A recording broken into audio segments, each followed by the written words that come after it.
Smart बच्चा पप्पू नाम का एक शरारती लेकिन चालाक बच्चा था। उसकी बातें सुनकर मास्टर जी अक्सर सिर पकड़ लेते थे।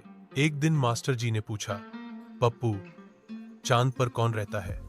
पप्पू बोला, मूनलाइट। मास्टर जी बोले, क्या बकवास है?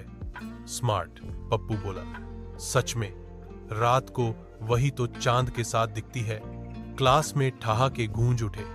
मास्टर जी गुस्से में बोले, पृथ्वी किसके चारों ओर घूमती है?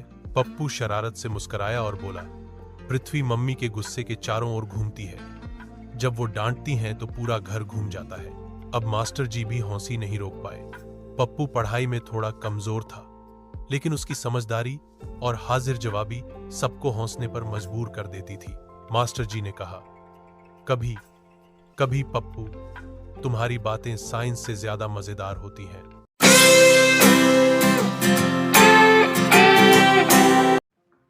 राजू एक साधारण बच्चा था जिसे स्कूल जाना बिल्कुल पसंद नहीं था।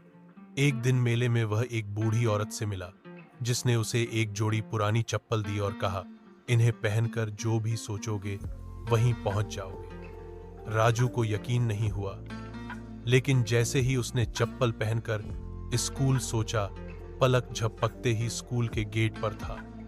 अब वह रोज देर से उठता, न तैयार होता, न बस पकड़ता, बस चप्पल पहनकर स्कूल सोच लेता। एक दिन वह स्कूल के बजाय पिकनिक का सोच बैठा, लेकिन गलती से जंगल सोच लिया। आंख खुलते ही खुद को घने जंगल में पाया, सामने शेर। डर से उसकी सोचने की शक्ति ही चली गई।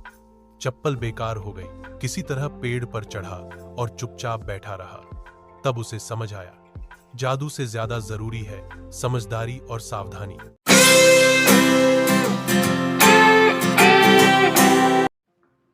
चालाक खरगोश और शेर जंगल का शेर रोज जानवरों को मारता था। जानवरों ने तय किया कि रोज एक जानवर शेर को जाएगा। एक दिन खरगोश की बारी आई। खरगोश धीरे धीरे गया और शेर से बोला, राजा जी, रास्ते में दूसरा शेर था, मुझे खाने की कोशिश कर रहा था। शेर गुस्से में खरगोश के साथ उस दूसरे शेर को ढूंढने निकला। खरगोश उसे कुएं तक ले गया और शेर ने अपनी परछाई को ही दूसरा शेर समझकर छलांग लगा दी।